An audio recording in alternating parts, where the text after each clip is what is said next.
Just pulled up at Isky Cams.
All right, I'm here, Tim, at Isky's here, and I was referenced right now to a video I just seen on YouTube that a guy named Paul at Paul Carts made about cam and cam duration. Too much duration or more duration, less power, which is absolutely false, right? And that guy was trying to explain to him he needed to do a little research, do some more dyno testing, anything. If he knew anything about the best engines in the world, you know, would be like NASCAR or even the top drag races in the world, right? In NASCAR, they're doing 500 laps on an average of maybe 8,800 RPM. They might have a power band from 5,000 to 10,000 RPM, right? These dudes are running serious duration cams. We talking about 330, 340 degrees of duration at 50 thousandths lift, right? Solid billet roller lifter cams or whatever, solid rollers, the best you can get, right? Crazy spring pressure, and they even have the best efficient cylinder heads you can possibly get for drag racing and for circle track racing. You know, so they got extremely efficient heads, and they still run a lot of duration, and they make the most possible horsepower you can get. They're making about 2.25 horsepower per cubic inch. You know, we talking about 358 cubic inches, and they're making around 825 horsepower, maybe even 850 even now. I don't even know for sure exactly what it is, but it's over 800, you know. And that's extremely efficient, right? Now, what I was telling Tim is I normally run a ratio of 50% as far as head flow to cubic centimeter size of engine, right? I typically get that number from MX engines, right? Like 450 quad engines, they run 4 valves per cylinder or 5 valves per cylinder. They might have 2 intake valves or 3 intake valves and 2 exhaust valves, right? But typically they have about 220 CFM going in on the intake side, or even the 5 valve versions might have about 240 CFM going in on the intake side, right? The heads flow more than that. The heads flow about 260 to 300 CFM, but that's at a higher lift. They only typically run around 320 lift on the cams, just to let in however much flow they want to get into this engine. You know, you can get too much flow per engine size, per cubic centimeter of engine size, right? But what will happen is it will simply spit it out, right? If you get too much flow in, it would just spit it out, right? So you really can't overflow the engine, right? They would say, oh, you got too much in.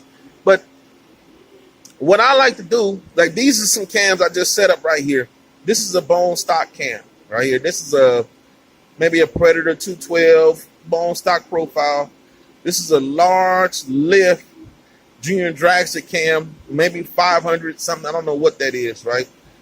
This is a cam core right here. It's not done at all, but I wanted you to see the stock profile on it. And this is the stock Briggs World Formula cam right here, right? So even a stock Briggs World Formula has a little duration. I think it's around 235 or something like that. And with the stock cam and with a 206cc Briggs World Formula, the clutch stall comes at 4,200, right? And it typically has a power band from 4,200 to 7,200, you know? So you have a 3,000 RPM power band, right? So even on that, that's a 308 cam with stock ratio roller rockers, right? You don't make that much power. I think the engine only makes about 12.5 to 13.5 horsepower if it's blueprinted on gasoline, and it comes with a PZ27 PZ26 millimeter carb, and it's all pretty much mild. Pull start, runs on pump gasoline, I don't know, 93 octane or whatever. That's what this comes on, right? Now, what I was telling him about the information he was putting on YouTube is you want to do some research first. You can't just go on talking about this stuff and you don't really know exactly what are you saying at all, right? If you typically run an extremely good flowing head, right, you can use less duration. But in certain classes in karting, like stock appearing or a stock class where you have to run a stock, say 14 millimeter carb, or stock appearing where you can run a GX390 carb or a bored out stock carb, maybe from 14 millimeter to 16.5 millimeter. You can't get that much flow past the carburetor. They typically run a lot of duration, right? And the duration just allows more time for the cylinder to fill to get more horsepower. Torque and horsepower goes up because you limit it, and the velocity is extremely high with the small little carburetor, right? So they restrict it. So to get past the restriction, you have to let the valve open for a longer period of time, right? And I don't know if that's what I was saying. The stuff he was saying, oh, it makes less. I said, just study the classes first. But he don't study the classes. He just posts this material up, and it's false material. That's why I say, well, the guys are looking and reading this stuff and saying, you know what? This guy knows what he's talking about. Thanks for the information. I never knew that. You can't go on spreading this information and it's false, you know? I said, study the classes, man. Study stock class, stock appearing, even NASCAR, the big cars, you know, or even the best drag races in the world, you know, naturally aspirated. See what they run, you know. You will see they have the best heads with big duration cams, and they make the most power, even in NASCAR. And these dudes are doing 500 laps, you know, truck series, car series, whatever you want, you know. It's all about getting as much power or as much flow as you can get into the engine and be most efficient than the next guy, you know. So what was this book you was telling me about, Tim? Okay, so my dad wrote a book years ago called Valve Timing for Maximum Output. It talks about early low-speed engines and how that, you know, valve overlap was kind of an accidental thing, you know. As they started lengthening the valve events, both valves would be open at the same time on overlap, and but they found that as you started lengthening the valve events, like opening before top dead center, closing after bottom dead center, that the engines not only ran but started to produce more power at higher RPM. One of my dad's mentors was in the cam business before him. His name was Ed Winfield. And my dad asked him a question one time about what if you could make the intake valve as big as the cylinder? Well, obviously you couldn't do that because there would be no room for the air to get around the valve, but he was just saying, what if you just had a huge intake valve? And Ed Winfield answered his question by asking him a question. He says, "What RPM would you want this engine to peak at?" So, and it's the same thing with cams. You know, if you take like a stock engine in a car, let's say, just for driving a family around town, going to get groceries, you wouldn't want a big radical cam in there because it would have a lumpy idle and would run rough at low RPM, and it wouldn't, wouldn't be very good from light to light. Unless you had a high stall converter or a stick shift transmission, and you could then, maybe manage it. But if you're going to go drag racing now and you wanna go real fast, you're going to have to start spinning that engine higher and higher, and it's hard to do that with a stock cam because it's just not going to make any power up at the top. So in order to make more power, you generally have to either turbocharge or supercharge what you already have, or put a long duration cam in it and spin it at a higher RPM, and then you'll make more power at a higher RPM, of course. But you got to give something to get something. So if you're going to put that big radical cam in there, you're going to lose power at low RPM in order to gain it on the top. And if you want that stock cam in there, you're going to lose top end power to gain bottom end power. So that's why camshafts come in all different shapes and sizes, different lifts, different durations. It just to suit different RPMs and different goals. And that's pretty much how it works. There's no one cam that does it all. And modern engines are now using variable valve timing, where at low RPM the camshaft is advanced, and as RPM goes up, the camshaft retards and starts closing the intake valve later and later. Honda years ago came out with VTEC. I remember riding in a guy gave me a ride in an NSX, and when he stomped on it, when it hit about 5,000 or 6,000 RPM, it would throw you back in the seat when it would go to the hot lobe on the cam. That was pretty ingenious for the time. I mean, VTEC when it came out, that was pretty neat because Honda had a 3-lobe system with 2 rocker arms, and the mild lobes moved the 2 rocker arms, and then at high RPM, oil pressure would move a pin to lock all 3 together, and then the hot lobe would take over, and the outer rocker arms wouldn't even touch the outer lobes anymore, as VTEC would take over. They would go to the hot lobe. But now they've got, I guess, a smoother system where the camshaft just changes position as RPM goes up. So, I mean, they both work pretty good. It's just kind of with a lot of engines, you're stuck with the camshaft being in one position. So, yeah. And I was telling him, right? Typically in kart racing, everybody runs minimum 4,000 stall and up. Right? And in drag racing, we typically run 5,000 stall and up. There's no use to going around, say, oh, well, the engine, we're going to run it, cruise around maybe in the pits or something at 2,000 RPM. Well, it's a race engine, right? If we in the business, like Paul, right, he's building race engines, right? Okay.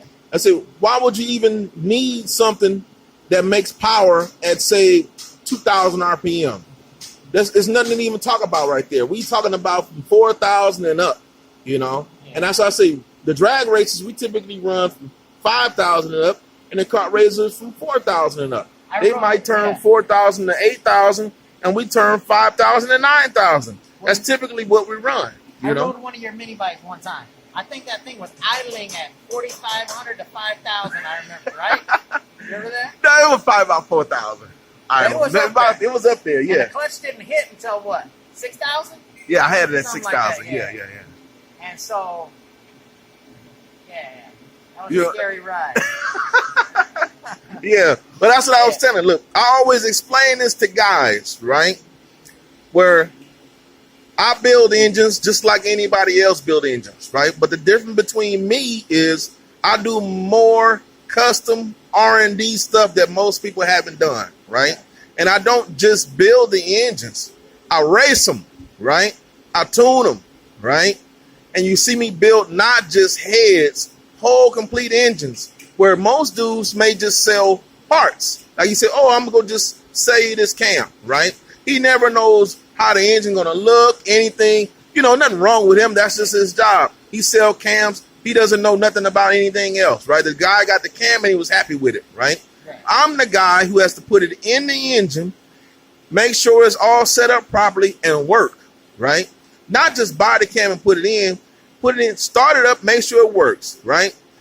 Then help the guy put it on the bike or the cart, right? Tell him what clutch stall to run, what his needles need to be set on his carburetor, what springs that goes into his clutch, you know. So he'd come in and say, yeah, what springs you need to get? Oh, you need to get the red springs or the blue springs for however much cam you got per engine size or whatever, right? Yeah. And that's typically how you find out what all you need. That's blueprinting or whatever. Then take it to the track, either the street, drag strip, or the kart track, you know, asphalt or dirt or whatever, and do some testing, real life testing, you know. So it's a difference, right? When you dealing with a builder, well, I always explain, when you're dealing with a builder who just going to build your engine, you can't get in contact with this guy on the weekends. You typically race on the weekends. All the guys I know, you race karts, you racing on Saturday or Sunday. If you drag race mini bikes, you racing on Saturday or Sunday, right? Even if you a puller, if you a lawnmower racer or tractor puller, it's typically on the weekends. But when are the shops closed? The weekends. It's always closed on the weekend. You can't get in contact with nobody. You know who you call? You send me an inbox or you call me on the weekend and say, hey, man, something's wrong with my tire, right? I'm burning rubber. Oh, you need to let tire pressure out. Put some WD-40, wipe it down, something, you know, or you need to raise the stall up. I tell you these little tips and tricks to get you better at whatever you're doing, you know. That's just me, right? I'm an actual racer. So I have been through these things before. You know, the guy that you just spent typically all these thousands of dollars with, they just sold you the engine or the parts. They don't race, you know. So be careful when you buy something for dudes for thousands of dollars and they tell you this all you gonna need and you're gonna beat everybody with it. How they know? They don't race. How do they know that you're gonna win? You know, so that happened to, true story, to a guy in Florida.